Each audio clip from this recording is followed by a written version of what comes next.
Once upon a time, in a land far, far away. We all know these words, and we know what they signal. It's a fairy tale about to begin. But what exactly comes next? Is it a princess trying to find her prince?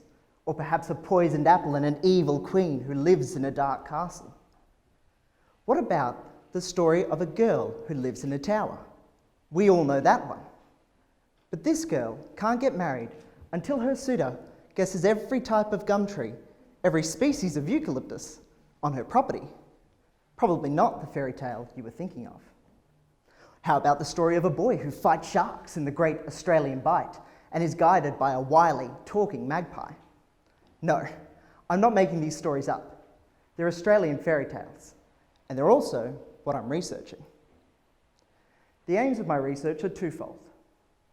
Firstly, I want to demonstrate a sustained tradition of engagement with the fairy tale genre within Australian literature, from settlement all the way to the present day.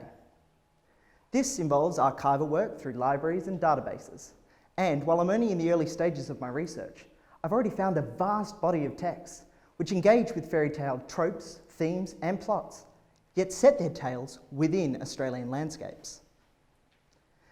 This leads to the second aim of my research, which is to investigate the creative treatment of Australian landscapes within these fairy tale works. Essentially, by exploring how the mundane Australian landscape is enchanted, I hope to explore one of the overlooked genres which Australian authors have used to negotiate our often problematic history and explore complex social issues. When people think of Australian literature, they often think of a harsh, gritty, realist novel set in the outback.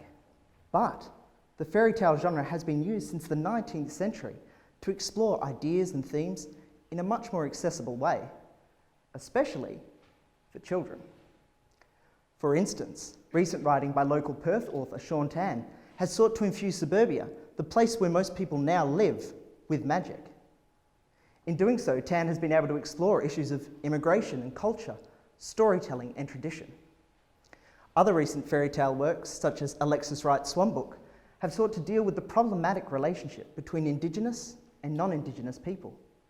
And by creating a fairy realm within the country, she has been able to more freely explore and express her very complex ideas.